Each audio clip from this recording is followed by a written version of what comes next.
Hi student, कैसे हैं। इससे पहले वीडियो में हमने आपके एनर्जी कंजर्वेशन चैप्टर के आपके नया चैप्टर शुरू किया जिसका नाम है आपका।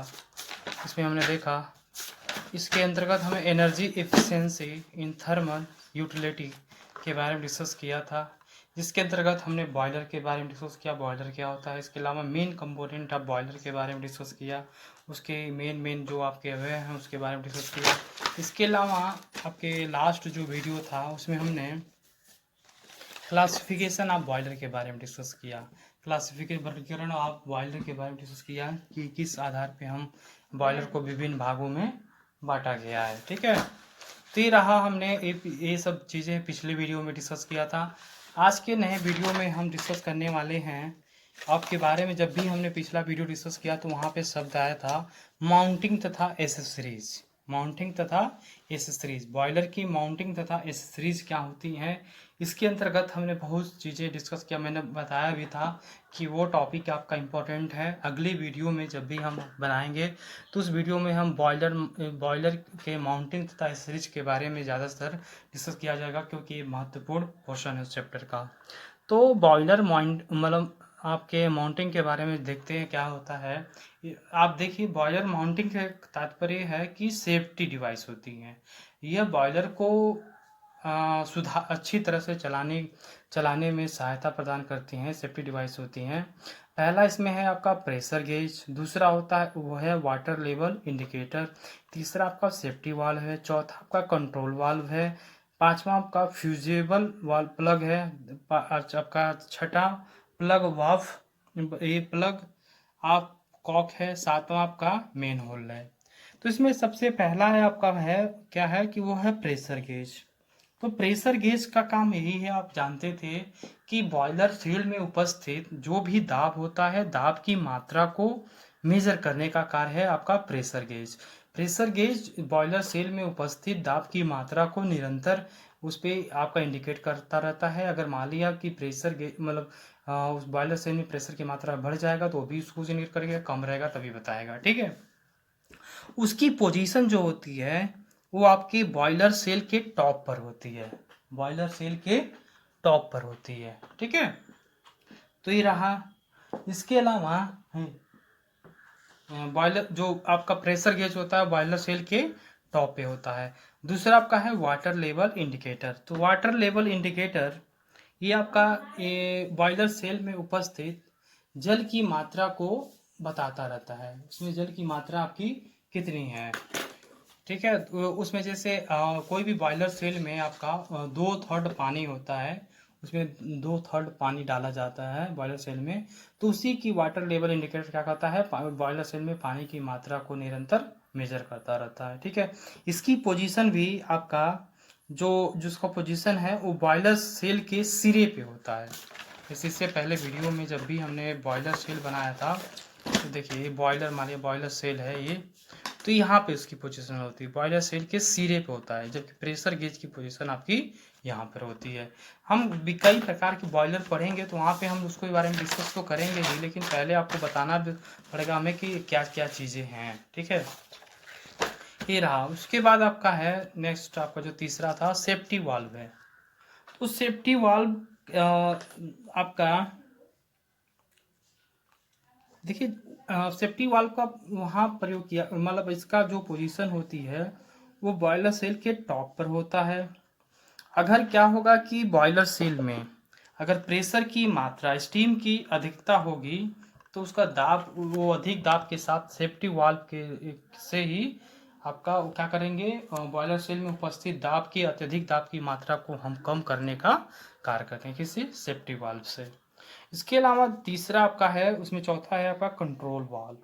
तो कंट्रोल वाल्व देखिए क्या है, कंट्रोल वाल्व, तो कंट्रोल वाल्व आपका क्या करता है, ये भी बॉयलर सेल के टॉप पर होता है। ये आपके भाप को नियंत्रित करने का कार्य करता है, स्टीम को नियंत्रित करने का कार्य करता है। कौन सा, कंट्रोल वाल्व। तो ये लिखा है to control the flow of steam. इसको दूसरे शब्दों में भी आपके बोला जाता है, कंट्रोल वाल्व को हम स्टॉप वाल्व भी कहते हैं। ठीक है, इसके द्वारा भी हम क्या करते हैं कि जो भाप की मात्रा को नियंत्रित करते हैं। यहीं से आपका क्या है कि जो भी भाप यहाँ से निकलती है। ठीक है, इसके बाद नेक्स्ट आपका इसी में है आपका आपका फ्यूजेबल प्लग। ठीक है, फ्यूजेबल प्लग क्या होता है, देखिए फ्यूजेबल प्लग ये आपके बॉयलर के फर्नेस के टॉप पे लगा रहता है।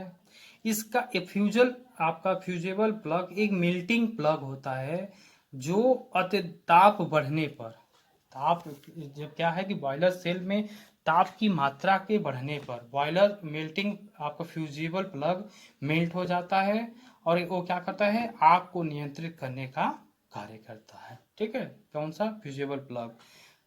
छठा आपका है ब्लो ऑफ कॉक है। ब्लो ऑफ कॉक है, इसकी पोजीशन आपके बॉयलर सेल के बॉटम पर या हेडर के एग्जिस्ट पर लगा होता है। जो ये आपका ब्लो ऑफ कॉक का यही है कि जो आपका बॉयलर उसकी पोजीशन आपकी आपकी या तो बॉयलर सेल के बॉटम पर होगा या जो हेडर के एग्जिस्ट पॉइंट होगा वहाँ पे होगा। ये बॉयलर में जमे हुए जो मतलब राख होते हैं उसको साफ करने के लिए हम ब्लो ऑफ कॉक का प्रयोग करते हैं। मैन होल क्या है, देखिए मैन होल का काम है क्या है कि मान लिया अगर आपके बॉयलर सेल में आपकी गंदगी है तो मैन होल के रास्ते से क्या करता है, कोई भी व्यक्ति उसमें घुस के उसे मतलब साफ करने का कार्य करता है। कौन करता है, मैन होल करता है। इसके बाद हमें डिस्कस करना है, ये तो रहा आपके बॉयलर माउंटिंग। तो बॉयलर माउंटिंग को आप एक बार जरूर ध्यान से इसको बारे में देखिए। इसका मेन इंपॉर्टेंट क्या है बॉयलर माउंटिंग में, उसकी पोजीशन क्या है, उसका कार्य क्या है, बस यही जानिए। उसका प्रेशर गेज का कार्य क्या है, उसकी पोजीशन क्या है, यही महत्वपूर्ण है। ठीक है, अरे आपके बुक में एनर्जी कंजर्वेशन के जो सार्थक की बुक है उसमें भी अच्छे से दिया है कि जितने भी माउंटिंग होती है उनकी पोजीशन कहाँ होती हैं। इसके अलावा एक ऑप्शन और बना दीजिए, जो भी नोट्स आप कोई बनाते हैं तो उसके आगे ये भी लिख दीजिएगा कि उसका कार्य, जैसे मैं यहाँ पे लिखा हूँ ना तो यहाँ पे आप लिख सकते हैं पोजीशन कार्य वर्किंग, तो इसका पोजीशन कहाँ है, उसका कार्य क्या होगा। ठीक है, इससे आप नोट्स बना सकते हैं। ठीक है, इसके बाद ये तो रहा आपके बॉयलर माउंटिंग। इसके बाद नेक्स्ट है आपका बॉयलर एसेसरीज। तो बॉयलर एसेसरीज क्या होती हैं आप जानते ही हैं। बॉयलर एसेसरीज का काम है कि बॉयलर की इफिशिएंसी को बढ़ाना। ये बॉयलर की इफिशिएंसी को बढ़ाने में आपके योगफुल होते हैं। इसमें जो बॉयलर की एसेसरीज में जो पहला बॉयलर आपका जो एसेसरीज है वो है आपका सुपर हीटर। तो सुपर हीटर क्या होता है इसके बारे में डिस्कस करते हैं। तो सुपर हीटर का यूज हम फर्नेस से निकलने वाले गर्म गैसों की सहायता से स्टीम को गर्म करने में किया जाता है। ठीक है, तो सुपर हीटर क्या है, सुपर हीटर का यूज हम फर्नेस से निकलने वाली गर्म गैसों की सहायता से हम स्टीम को गर्म करने में किया जाता है। इसके अलावा एक और चीज़ है, पॉइंट है इसमें, देखिए सुपर हीटर में बता दूं आपको।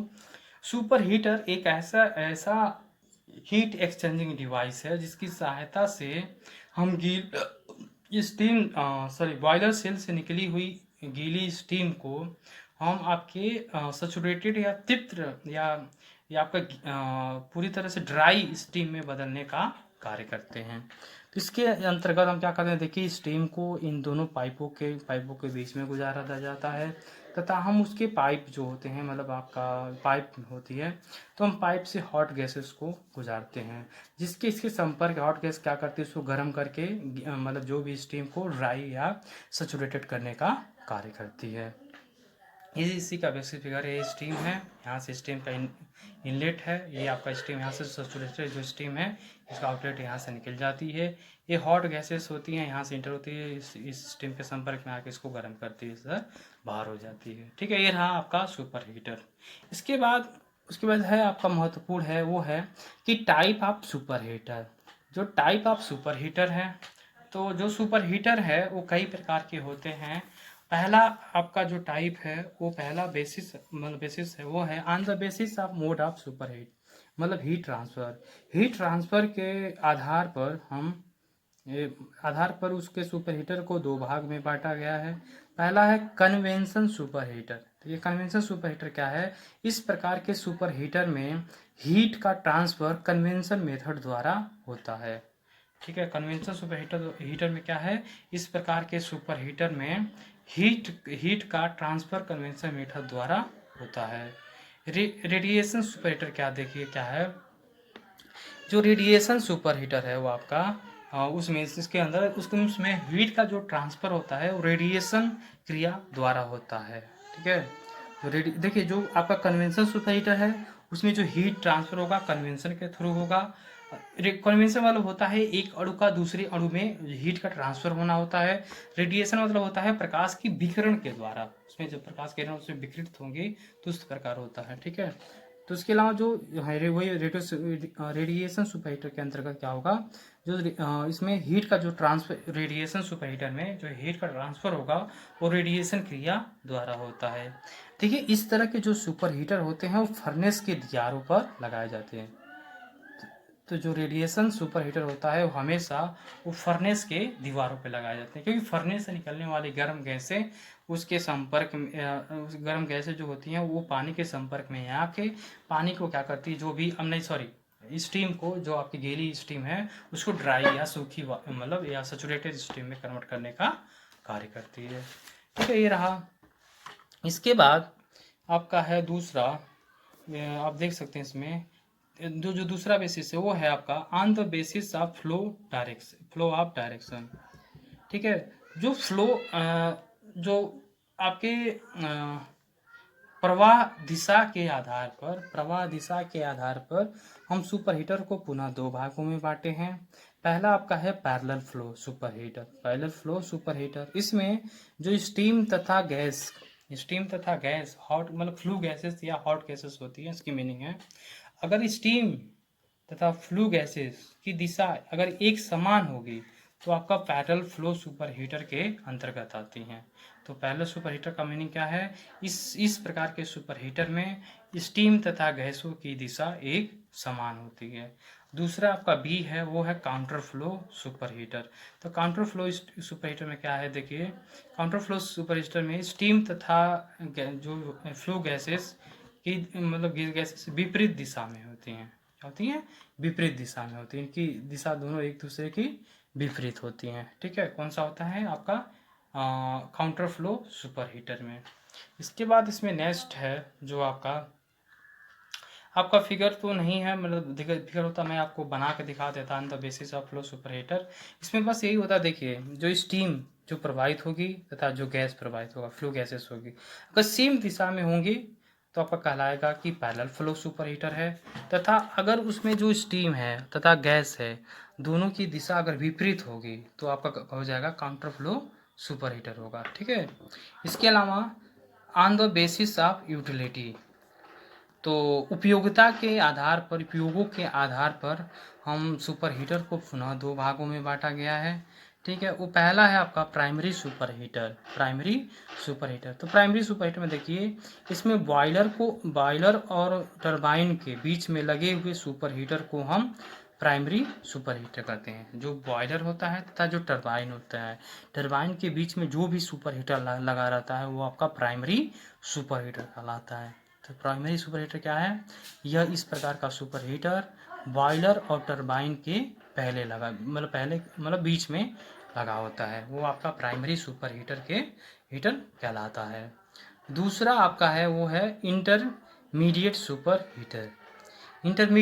हीटर देखिए क्या है, यह दो टरबाइन के बीच में लगा हुआ सुपर हीटर होता है। ठीक है, इसीलिए इसे हम इंटरमीडिएट सुपर हीटर कहते हैं। तो देखिए इसमें क्या है कि जो प्राइमरी सुपर हीटर है, तो प्राइमरी सुपर हीटर में क्या होता है, इसमें इसमें जो भी आपका सुपर हीटर होता है वो आपका क्या कहते हैं कि आपका इसमें जो प्राइमरी सुपर हीटर होता है वो आपके बॉयलर और टरबाइन के बीच में लगा होता है। ठीक है, बॉयलर जो होता है बॉयलर टरबाइन के बीच में लगा होता है जो सुपर हीटर होता है, जबकि इंटरमीडिएट जो सुपर हीटर होता है वो आपका दो टरबाइन के बीच में लगा होता है, इसलिए उसे हम इंटरमीडिएट सुपर हीटर कहते हैं। ठीक है, तो ये दो तरह के थे। इस प्रकार हमने आप आज की वीडियो में हमने बॉयलर के एसेसरीज के बारे में डिस्कस किया, जिसके अंतर्गत हमने ये जाना कि सुपर हीटर क्या होता है।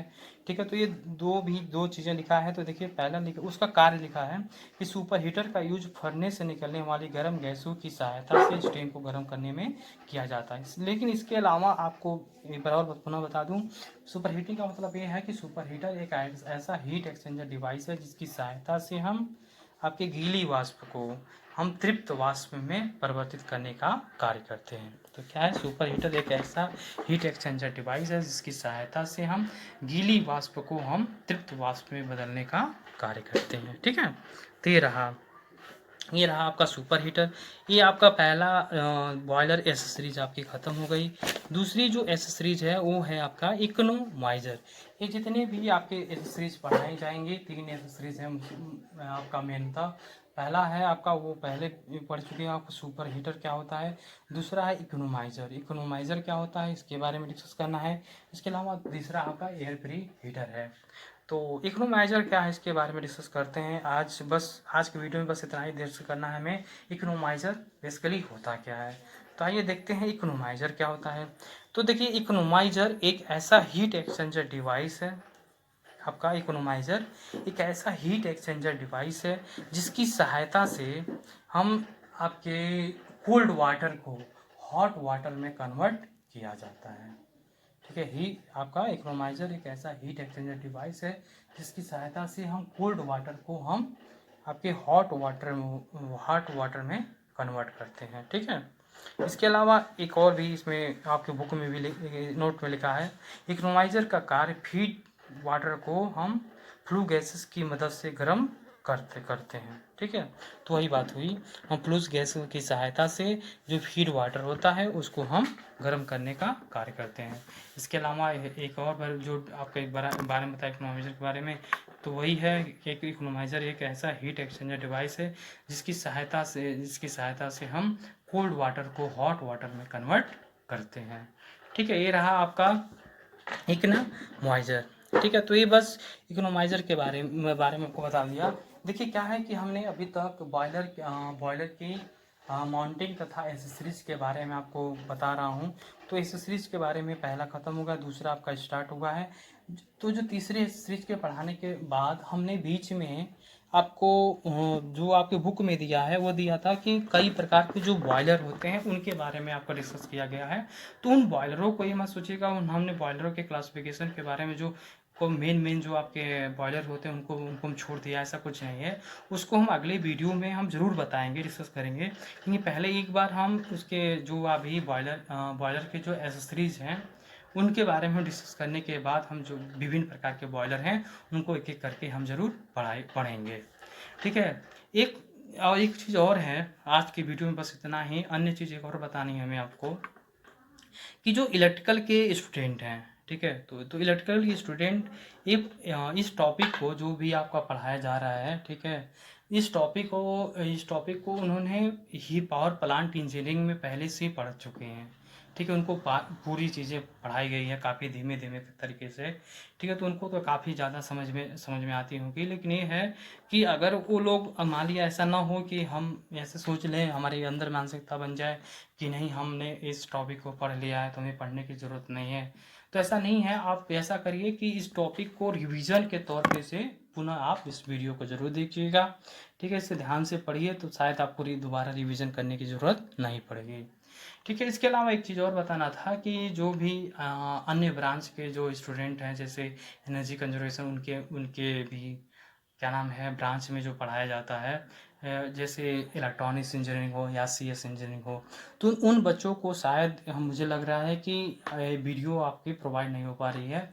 तो इलेक्ट्रिकल के स्टूडेंटों से हमें आपके रिक्वेस्ट है कि वो इस वीडियो को अपने या कोई भी दोस्त हैं उनसे जैसे इलेक्ट्रॉनिक्स का जो ग्रुप होगा या सीएस का जो ग्रुप है उनको भी ये सूचित कर दें कि सर क्या नाम है एनर्जी कंजर्वेशन के वीडियो आपके यूट्यूब पे अपलोड कर दिए हैं, उनको आप सब्सक्राइब तथा लाइक करते हुए उस वीडियो को ज़रूर देखें। ठीक है, और कमेंट बॉक्स पे जाके अपना रोल नंबर या एक तरह से कैसे थे अपनी अटेंडेंस ज़रूर लगाएं। ठीक है, तो इतना ही आपके लिए कहना बताना था।